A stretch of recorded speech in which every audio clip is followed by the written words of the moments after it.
ఆదికాండము 7వ అధ్యాయము.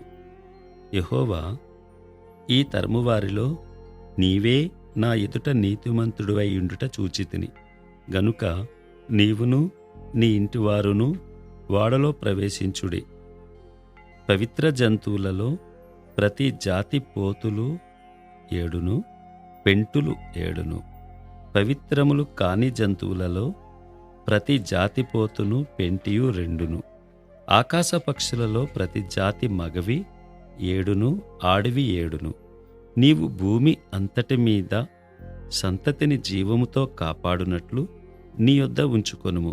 ఎందుకనగా ఇంకను 7 దినములకు నేను 40 పగళ్లును 40 రాత్రులను భూమి మీద వర్షము కురిపించి నేను చేసిన సమస్త జీవరాశులను భూమి మీద ఉండకుండా తుడిచివేయుదునని నోవహుతో చెప్పెను. తనకు యెహోవా ఆజ్ఞాపించిన ప్రకారము నోవహు యావత్తు చేసెను. ఆ జలప్రవాహము భూమి మీదికి వచ్చినప్పుడు నోవహు 600 ఏండ్లవాడు. అప్పుడు నోవహును అతనితో కూడా అతని కుమారులను అతని భార్యయు అతని కోడండ్రును ఆ ప్రవాహ జలములను తప్పించుకొనుటకై ఆ ఓడలో ప్రవేశించిరి. దేవుడు నోవహునకు ఆజ్ఞాపించిన ప్రకారము పవిత్ర జంతువులలోనూ అపవిత్ర జంతువులలోనూ పక్షులలోనూ నేలను ప్రాకు వాటన్నిటిలోనూ మగది ఆడుది జత జతలుగా ఓడలోనున్న నోవహు నొద్దకు చేరెను. 7 దినములైన తరువాత ఆ ప్రవాహ జలములు భూమి మీదికి వచ్చెను. నోవహు వయసు యొక్క 600 సంవత్సరము 2వ నెల 17వ దినమున మహాగాధ జలముల ఊటలన్నీయు ఆ దినమందే విడబడెను. ఆకాశపు తూములును విప్పబడెను. 40 పగళ్లును 40 రాత్రులను ప్రచండ వర్షము భూమి మీద కురిసెను.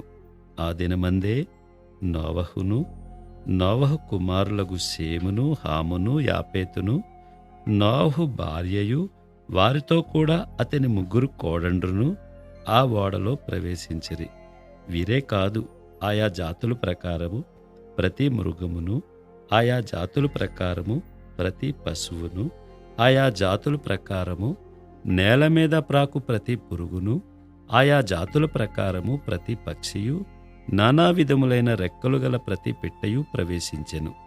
జీవాత్మగల సమస్త శరీరులలో రెండేసి ఓడలోనున్న నోవహునొద్ద ప్రవేశించెను. ప్రవేశించినవన్నీయు దేవుడు అతనికి ఆజ్ఞాపించిన ప్రకారము సమస్త శరీరులలో మగదియు ఆడుదియు ప్రవేశించెను.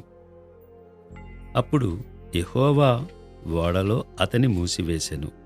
ఆ జలప్రవాహము 40 దినములు భూమి మీద నుండగా జలములు విస్తరించి ఓడను తేలచేసినందున అది భూమి మీద నుండి పైకి లేచెను. జలములు భూమి మీద ప్రచండముగా ప్రబలి మిక్కిలి విస్తరించినప్పుడు ఓడ నీళ్ల మీద నడిచెను. ఆ ప్రచండ జలములు భూమి మీద అత్యధికముగా ప్రబలినందున ఆకాశమంతటి క్రిందనున్న గొప్ప పర్వతములన్నీ మునిగిపోయెను. 15 మూరల ఎత్తున నీళ్లు ప్రచండముగా ప్రబలెను గనుక పర్వతములను మునిగిపోయెను. అప్పుడు పక్షులేమి, పశువులేమి, మృగములేమి, భూమి మీద ప్రాకు పురుగులేమి, భూమి మీద సంచరించు సమస్త శరీరులేమి, సమస్త నరులేమి చచ్చిపోయిరి. పొడినేల మీదనున్న వాటన్నిటిలోనూ నాసికారంధ్రములలో జీవాత్మ సంబంధమైన ఊపిరిగలవన్నీ చనిపోయిను.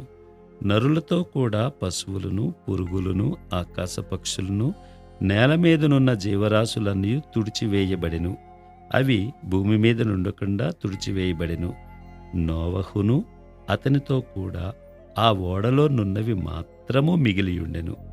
150 దినముల వరకు నీళ్లు భూమి మీద ప్రచండముగా ప్రబలెను.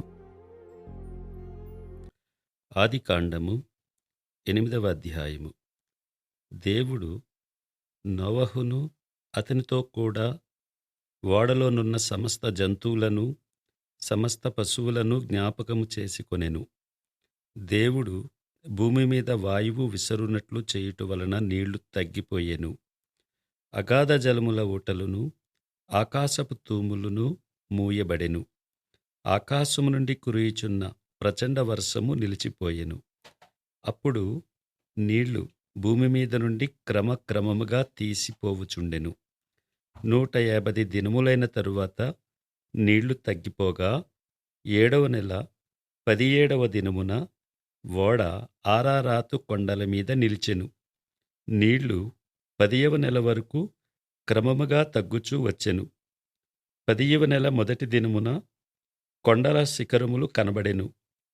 40 దినములైన తరువాత నోవహు తాను చేసిన ఓడ కిటికీ తీసి ఒక కాకిని వెలుపలికి పోవిడిచెను.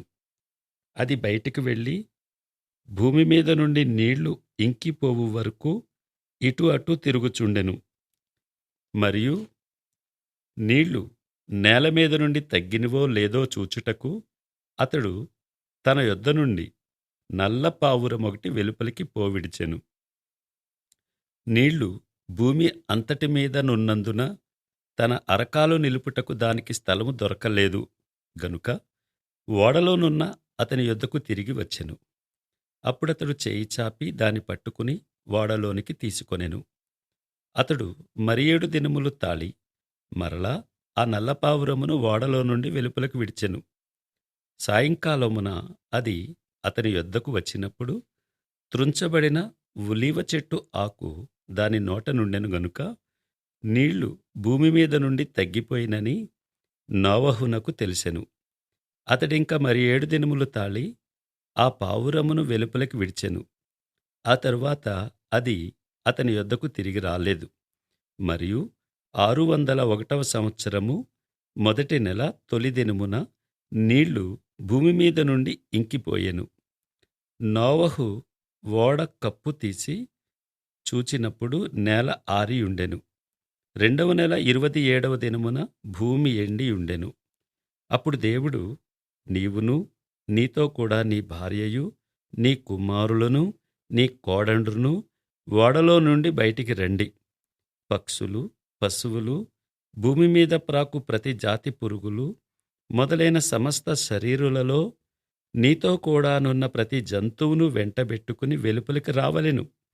అవి భూమి మీద బహుగా విస్తరించి భూమి మీద ఫలించి అభివృద్ధి పొందవలెనని నోవహుతో చెప్పెను. కాబట్టి నోవహును అతనితో కూడా అతని కుమారులను అతని భార్యయు అతని కోడండ్రును బయటికి వచ్చిరి. ప్రతి జంతువును ప్రాకు ప్రతి పురుగును ప్రతి పిట్టయు భూమి మీద సంచరించునవన్నీయు వాటి వాటి జాతుల చొప్పున ఆ ఓడలో నుండి బయటికి వచ్చెను. అప్పుడు నోవహు యెహోవాకు బలిపీఠం కట్టి పవిత్ర పశువులన్నిటిలోనూ పవిత్ర పక్షులన్నిటిలోనూ కొన్ని తీసుకుని ఆ పీఠము మీద దహనబలి అర్పించెను. అప్పుడు యెహోవా ఇంపైన సువాసన నాఘ్రాణించి ఇక మీదట నరులను బట్టి భూమిని మరలా శపించెను. ఎందుకనగా నరుల హృదయాలోచన వారి బాల్యము నుండి చెడ్డది. నేనిప్పుడు చేసిన ప్రకారముగా ఇకను సమస్త జీవులను సంహరింపను. భూమి నిలిచియున్నంత వరకు వెదకాలమును కోతకాలమును శీతోష్ణములను వేసవి శీతకాలములను రాత్రింబగళ్ళును ఉండక మానవని తన హృదయములో అనుకొనెను. ఆదికాండము 9వ అధ్యాయము.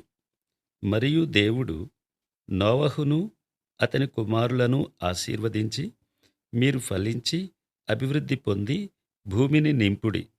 మీ భయమును మీ బెదురును అడవి జంతువులన్నిటికిని ఆకాశ పక్షులన్నిటికిని నేల మీద ప్రాకు ప్రతి పురుగుకును సముద్రపు చేపలన్నిటికిని కలుగును. అవి మీ చేతికప్పగింపబడి ఉన్నవి.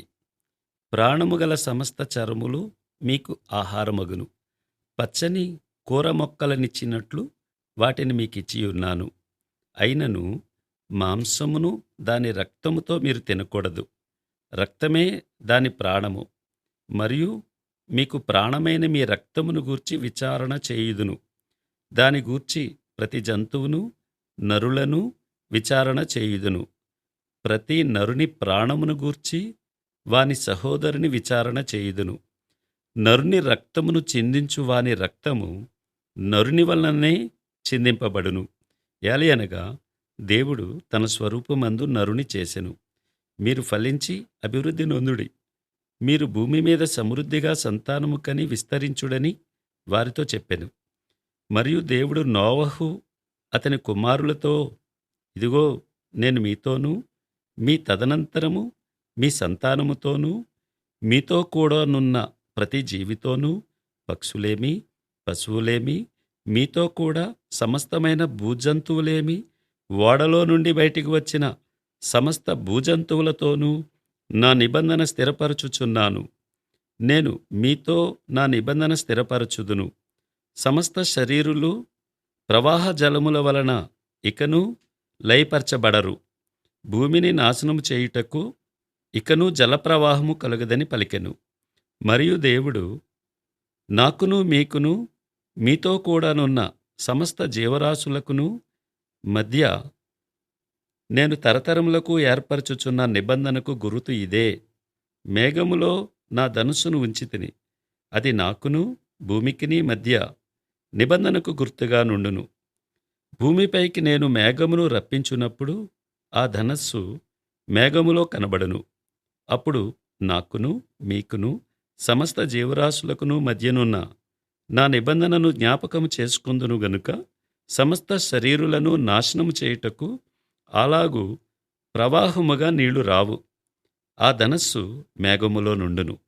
నేను దాన్ని చూచి దేవునికిని భూమి మీదనున్న సమస్త శరీరులలో ప్రాణము గల ప్రతి దానికిని మధ్యనున్న నిత్య నిబంధనను జ్ఞాపకము చేసుకుందుననెను.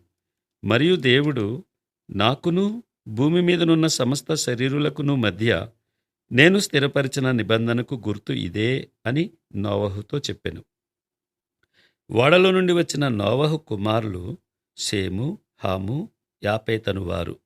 హాము కనానుకు తండ్రి. ఈ ముగ్గురు నోవహు కుమారులు. వీరి సంతానము భూమి అందంతటా వ్యాపించెను. నోవహు వ్యవసాయము చేయనారంభించి ద్రాక్షతోట వేసెను. పిమ్మట ద్రాక్షరసము త్రాగి మత్తుడై తన గుడారములో వస్త్రహీనుడుగా నుండెను. అప్పుడు కనానుకు తండ్రి అయిన హాము తన తండ్రి వస్త్రహీనుడై ఉండుట చూచి బయటనున్న తన ఇద్దరు సహోదరులకు ఆ సంగతి తెలిపెను. అప్పుడు షేమును యాపేతును వస్త్రమొకటి తీసుకుని తమ ఇద్దరి భుజముల మీద వేసుకుని వెనుకకు నడిచి వెళ్ళి తమ తండ్రి దిశమూలను కప్పిరి. వారి ముఖములు వెనుక తట్టు ఉండుట వలన తమ తండ్రి దిశమూలను చూడలేదు. అప్పుడు నోవహు మత్తు నుండి మేలుకొని తన చిన్న కుమారుడు చేసిన దానిని తెలుసుకొని కనాను శపింపబడిన వాడై తన సహోదరులకు దాసుడగును అనెను. మరియు అతడు షేము దేవుడైన యెహోవా స్తుతింపబడునుగాక, కనాను అతనికి దాసుడగును. దేవుడు యాపేతును విశాలపరచును. అతడు షేము గుడారములలో నివసించును. అతనికి కనాను దాసుడగును అనెను. ఆ జలప్రవాహము గతించిన తరువాత నోవహు 350 ఏండ్లు బ్రతికెను. నోవహు బ్రతికిన దినములన్నయు 950 ఏండ్లు. అప్పుడతడు మృతి పొందెను.